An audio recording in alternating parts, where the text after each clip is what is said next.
বিজিবির সঙ্গে উত্তেজনার 2 সপ্তাহের মাথায় চাঁপাইনবাবগঞ্জে চৌকা সীমান্তে সংঘর্ষে জড়ালো দুই দেশের নাগরিকরা। এ নিয়ে আলোচনা করতে রাজধানীর মিরপুর থেকে আমাদের সাথে যোগ দিয়েছেন নিরাপত্তা বিশ্লেষক অবসরপ্রাপ্ত মেজর জেনারেল নাঈম আশফাক চৌধুরী। জনাব নাঈম আশফাক চৌধুরী, আপনাকে স্বাগত জানাচ্ছি ইন্ডিপেন্ডেন্ট টেলিভিশনে। যেটি জানতে চাই যে সীমান্তে আমরা দেখছি যে উত্তেজনা কিন্তু দিন দিন বাড়ছে, এ থেকে মুক্তির উপায় কি?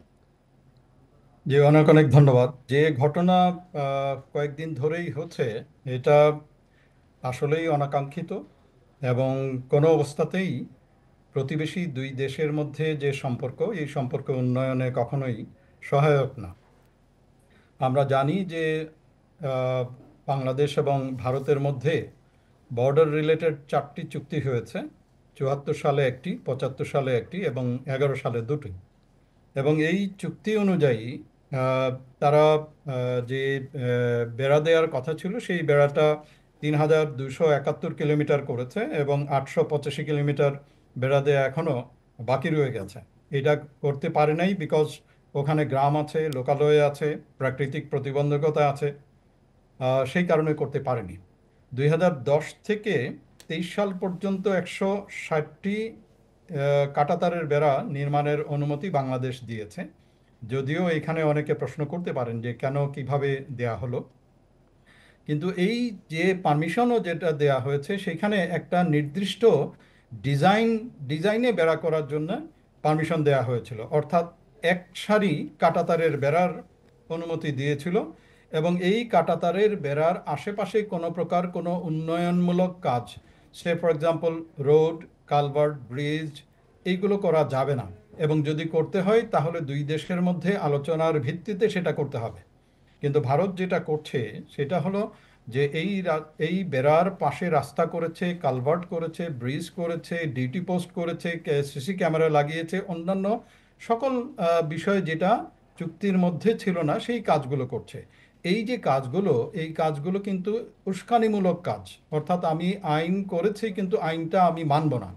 এই উস্কানিমূলক কাজ কখনোই দুটো দেশের সম্পর্ক উন্নয়নে ভালো না।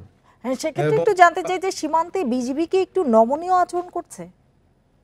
আহ, আমি বলবো যে ম্যাচিউরড আচরণ, এখন পর্যন্ত ম্যাচিউরড আচরণ করছে, যেটা অবশ্যই কাম্য। যেমন বাংলাদেশের তরফ থেকে ভারতীয় হাই কমিশনারকে ডেকে পাঠিয়েছেন এবং তাদেরকে এই কথাগুলোই বলেছে, আমি যে কথাগুলো বললাম সেটাই স্মরণ করে দিয়েছে যে, এবং এটা কখনোই আমাদের দুই দেশের মধ্যে সম্পর্ক উন্নয়নে ভালো না। এর কাউন্টারে কিন্তু আবার ভারত আমাদের যে উপ হাই কমিশনার তাকে ডেকেছে, ডেকে এই কথাগুলো আবার বলছে।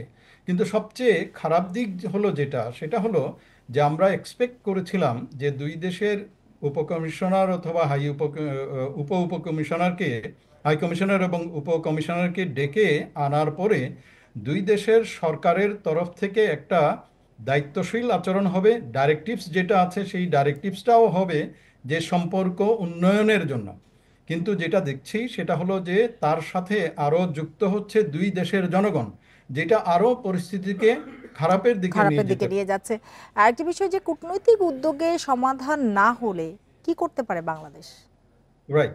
এইখানে কিন্তু বেশ কিছু স্টেক হোল্ডারের অনেক ধরনের কাজ করা দরকার। সে ফর এক্সাম্পল জনপ্রতিনিধি যারা আছেন, রাজনৈতিক ব্যক্তিবর্গ যারা আছেন দুই দেশের মধ্যে, সেই রাজনৈতিক ব্যক্তিবর্গ এবং জনপ্রতিনিধি দায়িত্বশীল আচরণ করতে হবে। বক্তব্যগুলোও কিন্তু দায়িত্বশীল বক্তব্য দিতে হবে। আপনি যদি বলেন যে ড্রোন উড়িয়ে দিব, বাংলাদেশ উড়ে যাবে, এইটা কখনোই দুই দেশের সম্পর্কের ক্ষেত্রে ভালো হওয়ার চেয়ে বরং খারাপ হবে। এখানে যারা মিডিয়া যেটা আছে, মিডিয়া ভারতের এবং বাংলাদেশের, সেখানেও যে উস্কানিমূলক বক্তব্য আমরা দেখতে পেয়েছি ফ্রম ইন্ডিয়ান সাইড, এটাও কিন্তু কখনোই দুই দেশের সম্পর্ককে ভালো করবে না। আমরা দেখছি যে জনগণ এর সাথে সম্পৃক্ত হচ্ছে। এই জনগণ সম্পৃক্ত বা তাদের যে প্রতিক্রিয়া দেখছি, এটা কিন্তু পুঞ্জীভূত ক্ষোভের কারণেই হচ্ছে বলে মনে হচ্ছে। এবং অনেক আর সেক্ষেত্রে ধরনের ভারতের সঙ্গে সংকট জিইয়ে রেখে কতটা স্বস্তিতে থাকা আসলে সম্ভব?